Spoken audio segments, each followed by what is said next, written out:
Hello everybody and welcome to another update, because it is due the end of October. Alright, I know it's the 1st of November, but I was hungover yesterday and so I thought I'd do it today instead. So, I've been working on my IRPG changes and rule tweaks and additions since the game last time. The system really works really well. I'm pretty happy with it. Mostly. But not enough not to change it, and I am forever just thinking about things I can do to add and tweak to make it more streamlined and such, and I've been thinking about what I like about it, what I don't like about it, and I think I'm getting somewhere with it. Now, the last couple of weeks, I haven't been full on with this. I don't think I ever really honestly intended to be, because I had a full couple of months with the IRPG game and Darkness Dawns and everything, and I was really full on with Iiosia for a couple of months.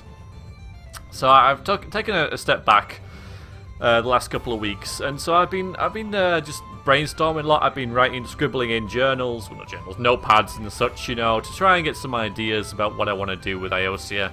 And I'm coming up with a plan, and things are coming together. And while we're in the early stages, I think I can give you a picture of what I want to change, because I know at least one person is interested in the changes that I am planning.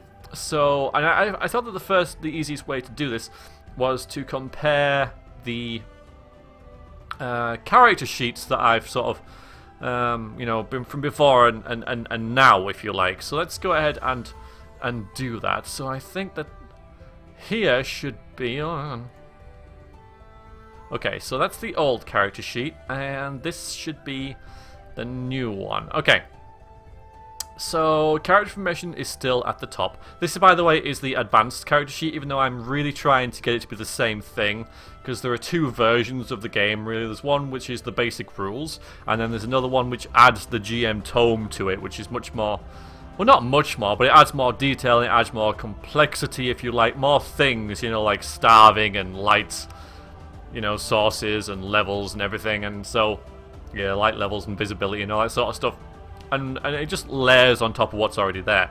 So I'm trying to get them to be the same, use the same character sheet. So here we are. So I got rid of player name for a start. That is not there anymore, because you should know that. That's something that you should really just get by yourself. This column is arbitrary sort of stuff that isn't really going to affect the game too much once it's established. This is stuff that might, like your sword hand, left or right, obviously, depending on, if you get injured and your left hand is hit, is it your sword hand? More than likely not, because most people are right-handed, but there we go. And height, and weight, because if you're heavy and you're on a rickety bridge, that can have stuff, and focus is something you decide right at the start as well, and that doesn't change. But fate points obviously does, because that's your rerolls and it's your experience as well. But this will all be additional rules, so you can leave that completely if you want.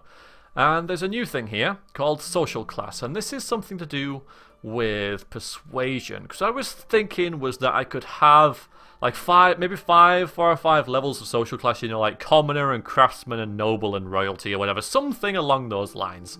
And a persuasive character, or indeed, maybe an intimidation sort of character as well, will be better at dealing with a certain group of people, or groups, depending on where they're from and what their background is, so you can further hone things. So a character may well be able to intimidate a peasant much easier than they would a knight, for example. But equally, a knight might be better at speaking to another knight than they might be to a peasant who think that, that peasant might just feel that knights are, hoity-toity, and I'm not going to listen to you, blah, blah, blah. So, just further little sort of detail in the game that really shouldn't impact on things too much.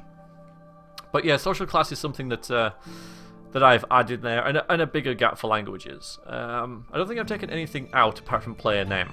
I've added movement. That's just something that's going to be in with the base rules now. I don't think that's too hard to work out. It's just your agility equals a type of, an amount of movement, so that's not really too much to move from the GM tone into the main rules. Obviously, a big difference here is I've added all of the skills onto the character sheet, whereas before, you wrote them down. It's because in certain times I asked for an athletics check, and if you've got an athletics skill, you would have it here, written here, athletics rank whatever. If you don't have athletics, you don't know that's an agility skill, and I didn't really particularly like that. So I will get these arranged in alphabetical, so it's easier to sort of find. But yeah, so you can find athletics now, find it's under agility, and even if you're unranked, you would know that's what it is. So you would roll agility and blah blah blah. So that's why I did that. And also, rather, what do you want to level up now? Oh, I don't know. Can I see the rules? Can I just look up a few skills just in case, there's one that I want to get? So rather than flicking through the rule book, it's just there on the character sheet. That's all the skills that are available. I've renamed some of them. Not many, but, I had to get small melee weapons and medium and maybe heavy melee weapons. And then two-handed weapons. They've now changed to heavy weapons. So like big axes and two-handed swords basically. Two-handed weapons are heavy weapons. Medium weapons like swords and one-handed axes and maces and stuff. And light weapons for short swords and daggers and stuff like that. Other than that, I don't think I've really changed anything there.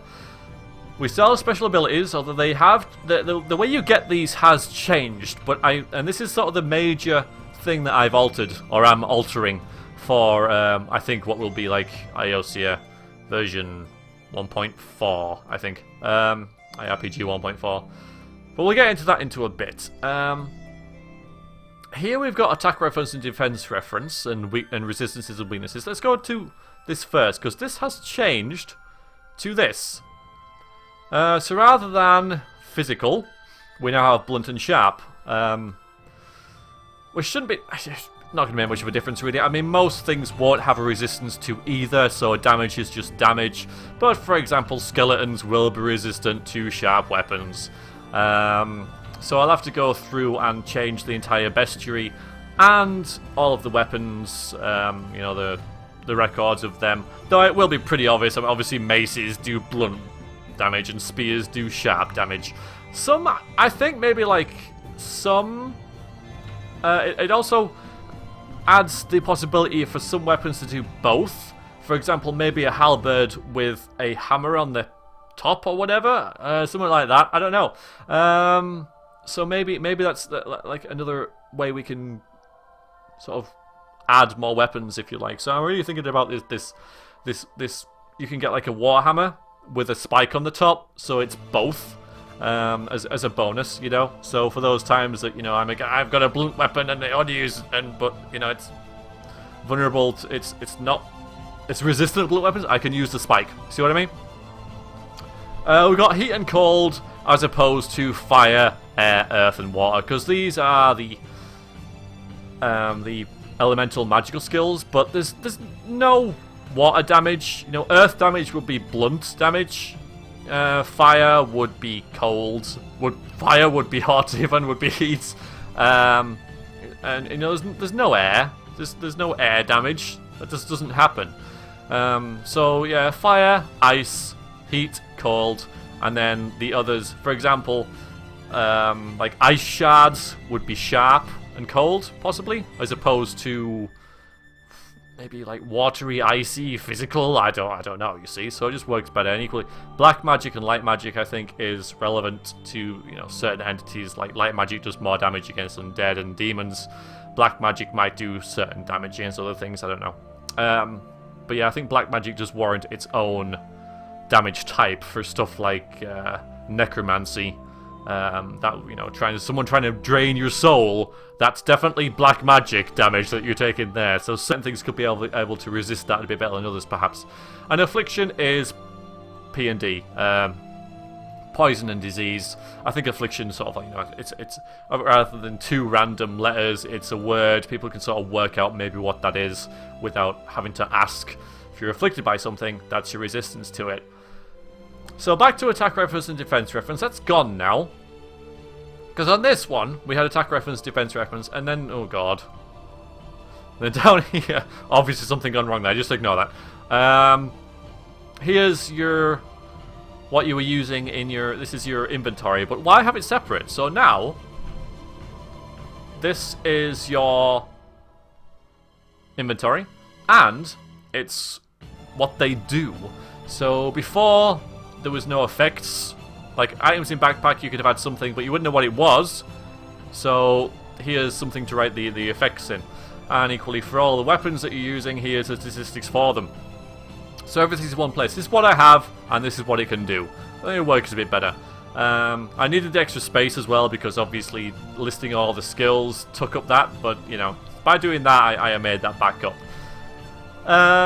Characters can carry less now, as you can see. Here we've got about 10 different slots for small weapons, that's small items even. That's changed to 5, so I've more or less halved what people can carry.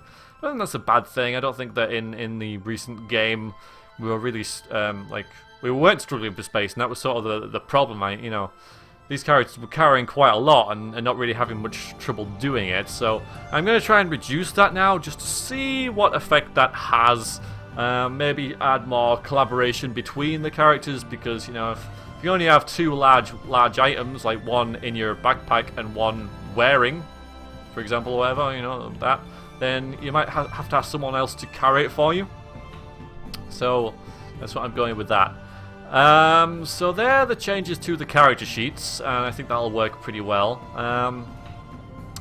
The other thing that I'm changing is, if we go into, let's see, I might have it sort of like around. I'm hoping I do. Yeah, this. So before, you had these tables which told you how many attacks and parries you had when you reached a certain rank, and I didn't particularly like that. What I was trying to get at is that certain weapons are, you know, like, for example, small melee weapons, you'll be able to attack more with them sooner, so you get more attacks generally than with bigger weapons, but they do less damage. And the same with parries as well. You'll be able to parry more with smaller weapons because they're easier to move around and stuff. But I realised that was kind of hoodwinking people into a certain play style. It's like, you know, this is small melee weapons and this is what they do. I would like to add a bit more flexibility in with it, and I wanted players to hone their characters a bit better so that they could have a certain way of fighting that was for them. Special abilities was supposed to do that, but you only got 3, and you couldn't really do that with just 3. So this is what I've come up with. Here we are. This is the new way of leveling your skills. So for example, with heavy weapons, and then this is alpha. You know, this is just something that I've written up for this video, honestly. But so your unranked, you -2 to a roll, and then you get 0, so you're able to use the weapon. So and then you get a +1 bonus, and then at level 2 or rank 2, you're then able to take one of these.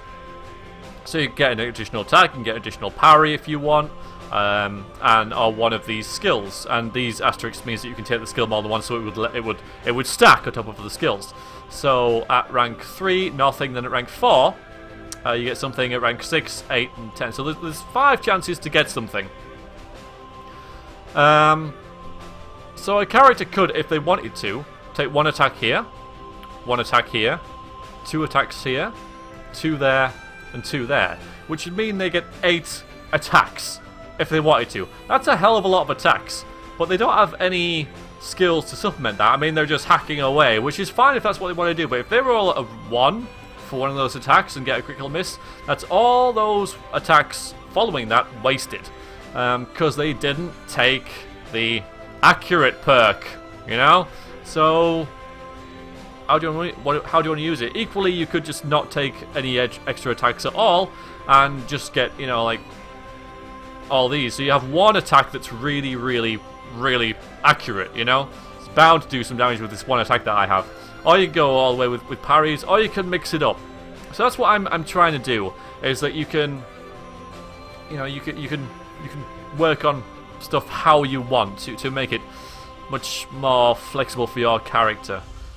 And again, these are all like open to change and whatnot. I just put them there as an example. But yeah, you get 5 chances to get stuff. Now I'm maybe thinking that this isn't enough, and what I could do then is to put like these 2. From there to here, and there, and there, and there, and there. So then, you know, at each alternative level, you get 1 attack and 1 parry, or you can pick up a skill, or attack and 1 parry, or pick up a skill. But that might be too powerful, that might be too much, I don't know, so I'll have to playtest it. In December, I might be having some friends around in real life, so I'm hoping to run a game of IRPG using this mechanic for leveling up, and creating characters, and we'll see what happens. And it should make creating a character much more involved, and because you'll have to think about what sort of fighter they are. Not just like, right, I use heavy weapons. Yeah, okay. So do you want to use heavy weapons? Like, do you want to attack a lot with it? Do you want to use it defensively and get more parries? Do you want to be really accurate so you don't really like miss that much? You know, you want to do, like, is he really heavy-handed so that he does more damage? You know, I mean, what sort of fighter is he? So they'll start thinking about that. So that's what I've been thinking about doing and implementing. I think it'll work better than this. More engaging than just looking at a table. Oh god, what have I done there? More, you know, looking at a table, finding what I've got, and writing boxes in a, you know, writing numbers in a box. I'm actually thinking here about what I'm developing my character to be. What sort of fighter is he? What's he good at? And yeah, so we'll see what happens, really, with that. So that's the way I'm going down. I will say that this is much easier to do for combat skills. When it comes to stuff like, you know, persuasion and intellect and stuff, it's not as easy. And forcing, for example, I struggled with the old system, so a new one's going to be, you know, thinking about stuff, perks for them. So, but yeah, I'm going to have to think about that, basically. I'm just going to have to think of stuff for non-combat skills. Now, for persuasion, the social class thing will work. And I don't think, like, for alchemy and the willpower skills, it's needed at all, because you get, you know, the better you get at those skills, the more spells / potions you get access to. But yeah, for things like barter and stuff, but equally, you know, for barter, it could be extremely powerful. You could end up walking out of a store with a load of stuff for free if you level up barter, because, you know, you're that freaking good at bartering that you could completely bamboozle this guy behind the counter into giving you a load of stuff and not getting anything back. Because you're just that good at bartering. Not very realistic, I know, but at level 10, you could probably do that and just never pay for goods ever again, or at least maybe in certain stores and whatnot. And just a thought there, maybe to make barter a bit more relevant, weapons can get damaged and run out. Maybe I'll you know, think about sort of an endurance sort of like thing, because a sword in this game currently lasts forever. So maybe I'll think about that. And, you know, you constantly have to update your equipment and renew it and buy new stuff. So yeah, I'll think about that. I will think about that. Yeah, that's a pretty good idea. So, right, I'll see you guys later. That is what I am doing. Like I said, just here and there, just pottering in, come in, doing a bit, and then leaving again. Not really killing myself. So obviously I'm not doing NaNoWriMo this year. If you are doing it, then good luck, and all the best. Remember, just do what you can. Whatever you write would be something you wouldn't have written normally, so take heed from that. Alright, I'm going to go, and I'll see you guys later. I hope you found that interesting, and I look forward to your thoughts if you have any, and take care. Toodaloo.